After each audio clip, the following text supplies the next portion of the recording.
물체를 움직이자면 에너지가 있어야 합니다. 사물현상에 작용하는 물리적 법칙, 이것은 사람의 인체에서도 같은 원리로 작용합니다. 휘발유가 떨어지면 차가 달릴 수 없듯이 사람도 영양이 있어야 살아갈 수 있습니다. 영양, 그것은 생명활동의 원동력입니다. 하기에 사람들은 오래전부터 가장 과학적이고 합리적인 영양 섭취 방법에 대해 연구했고 그 원천을 자연에서 찾아왔습니다. 이것은 과학과 기술이 발전한 오늘에도 변함없이 절박하고 사활적인 문제로 나서고 있습니다.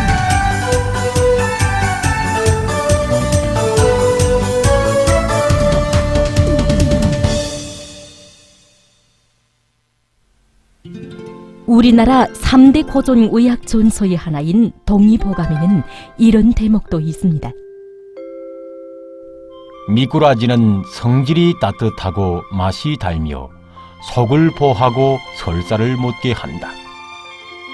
미꾸라지는 기를 보하고 물을 빼는 효능이 좋으며 중철을 덮여주고 당뇨병을 치료하며 양기를 세게 한다. 이제로부터 우리 선조들은 이 민물고기, 특히 구 가운데서도 미꾸라지를 식생활 재료로서 또한 고려약재 하나로 널리 이용해 왔습니다. 미꾸라지라는 말은 이 미꿀한 작은 물고기라는 뜻입니다. 보는 바와 같이 우리 선조들은 이제로부터 이 미꾸라지 몸에서 분비되는 이 정맥성 물질에 특별한 관심을 돌려왔습니다. 물론 당시 우리 선조들이 정맥성 물질이 과연 무슨 물질인가 하는 것은 과학적으로 잘 몰랐지만 그것이 열물을 분비를 촉진시키고 또한 독부작용이 있으며 간이 좋다는 걸 잘 알았고 특히는 이 가을철 보양 음식으로서 추어탕을 끓여 먹는 것이 하나의 풍습으로 내려올 정도로 미꾸라지를 널리 이용해 왔습니다. 오늘날 과학기술의 발전으로 미꾸라지의 약효 성분에 대한 비밀들이 하나하나 새롭게 밝혀지기 시작하면서 조맥 속의 약효성 물질들도 과학적으로 해명됐습니다. 미꾸라지가 여러 가지 약효과를 나타나게 하는 데는 여러 가지 성분이 있는데 그 중에서도 기본 주목되고 있는 것은 미꾸라지 그 몸 표면에 있는 끈적끈적한 물질 속에 있는 타우린이라고 하는 아미노산입니다. 이 타우린은 피를 맑게 해주고 간을 보호해주고 열물 분비를 잘 되게 해주고 노화를 방지하는 등 여러 가지 작용을 하는 것으로 해서 미꾸라지가 여러 가지 질병에 만능적인 효과를 나타내면서 중수적 기능을 수행한다고 말할 수 있습니다. 타우린은 몸 겉면의 조맥뿐 아니라 살 속에도 많이 분포되어 있는데 성분을 보면 류황을 함유하고 있는 아미노산입니다. 이런 류황을 함유한 아미노산들이 미꾸라지에는 타우린뿐 아니라 다른 물질 형태로도 많이 존재하고 있습니다.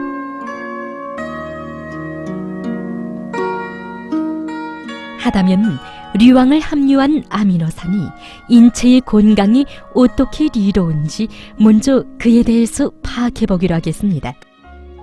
이 미꾸라지에는 또한 타우린 외에도 류황을 함유하고 있는 메티오닌이라든가 시스테인과 같은 성분들이 많은데 이 메티오닌은 지방간칠에서 없어서는 안 되는 물질이고 시스테인은 단백의 건강 구조를 유지해주므로 해가지고 유기체가 생명활동을 하는 데서 대단히 실질이 필요한 물질로 되고 있습니다. 우리가 치료해본 데 하면 만성간염 환자들인 경우에 만성적으로 간장질병을 경과하는 환자들인 경우에는 여러 가지 장애로 해서 피부가 대단히 거칠어지는데 이 미꾸라지를 오래 장복하면 장복할수록 마치 피부가 처녀들의 피부와 같이 그렇게 부드러워지는 것을 볼 수 있습니다. 다른 민물고기에 비해 류황을 함유한 아미노산들을 많이 가지고 있는 것, 바로 이것이 미꾸라지가 간기능 보호와 간질병 치료에서 뚜렷한 약효를 가지는 비방의 하나였습니다.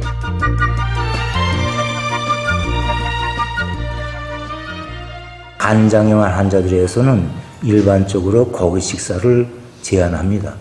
그것은 일반 고기들에는 간장에서만 대사돼서 암모니아가 형성되는 방향적 아미노산들이 많습니다. 이 방향적 아미노산들은 암모니아 형성되면서 간성 혼수를 일으킬 수 있습니다. 그러나 미꾸라지에는 이러한 방향적 아미노산이 상대적으로 적고 분지 아미노산들이 많습니다. 이 분지 아미노산은 간장이 아니라 근육을 비롯한 다른 장기들에서 대사되면서 단백질을 합성합니다. 이렇게 충분히 합성된 단백질은 세포 증식, 특히 간세포의 재생에 많이 참가합니다. 그렇기 때문에 미꾸라지 단백을 공급하는 것이 간장의 치료하는 데서 아주 좋다고 봅니다.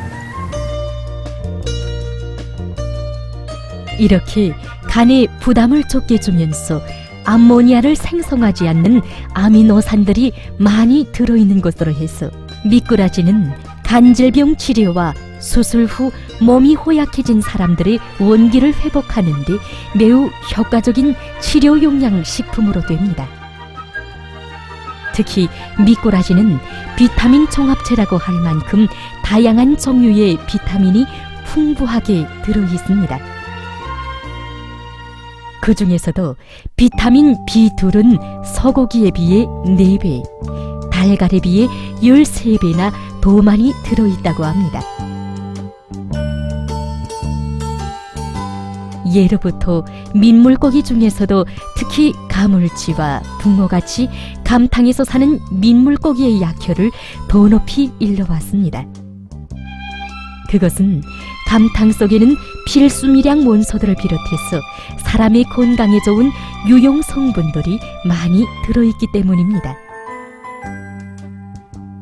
감탕 속에서 사는 민물고기인 미꾸라지에도 감탕 속의 광물질이 많이 들어있는데 특히 칼슘은 잉어에 비해 9배, 달걀보다는 14배나 더 많이 들어있다고 합니다.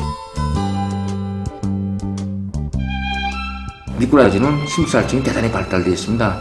미꾸라지가 얼마만큼 심살증이 발달되어 있는가 하는 것은 미꾸라지가 겨울을 나기 위해서 이 땅 표면으로부터 1m 깊이까지 들어간다는 것만 봐도 잘 알 수 있습니다.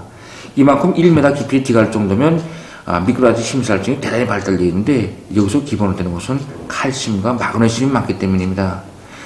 또 미꾸라지 자체는 뼈에도 칼슘이 대단히 많습니다. 청적으로 놓고 볼 때 미꾸라지는 하나의 고칼슘 덩어리, 또 고단백 덩어리라고 할 수 있습니다. 그야말로 칼슘 덩어리나 같은 미꾸라지. 이런 미꾸라지를 성장기 어린이들에게 먹이면 키 크기와 발육에 큰 도움을 준다고 합니다.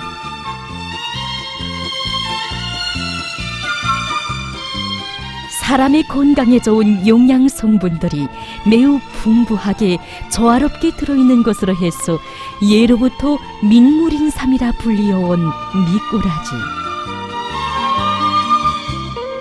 오늘 온 나라 곳곳에 미꾸라지 양어장들이 꾸려져 우리 인민들의 식생활과 병치료에 적극 이바지하고 있습니다. 뿐만 아니라 위대한 수령님들의 사랑에 의해서 추어탕을 전문으로 하는 식당들이 일떠서고 전국적인 미꾸라지 요리 경연이 진행돼서 우리 인민들은 미꾸라지를 식생활과 병치료에 더욱 광범위 이용할 수 있게 됐습니다.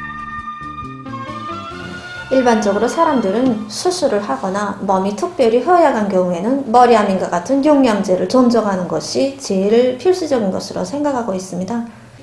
일반적으로 사람들이 머리아민이나 알베신과 같은 영양제를 쓰는 이유를 본다면 그 안에 성분이 모두 아미노산으로 되어 있는데 이 아미노산은 몸 안에 들어가면 소화 효소의 작용이 없이도 그대로 몸에 흡수되는 이런 우점을 가지고 있습니다. 그런데 이 미꾸라지는 그 자체는 영양 성분이 매우 풍부하게 들어가 있지만 몸 안에 들어가면 분자가 크기 때문에 꼭 소화 효소의 도움을 받아야만 몸에 흡수될 수 있습니다. 그래서 우리는 생화학적인 효소 처리로 이 미꾸라지를 펩티드화 그리고 아미노산화함으로써 사람의 몸에 들어가면 인차 흡수될 수 있게 이렇게 소화의 부담을 덜어주게 이렇게 만들었습니다.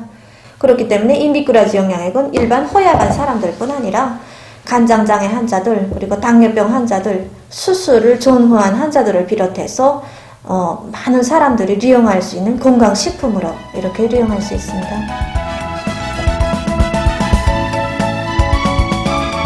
비옥한 토양을 떠난 알찬 열매를 기대할 수 없듯이 튼튼하고 건강한 육체, 이것은 과학적이고 충분한 영양으로 담보됩니다.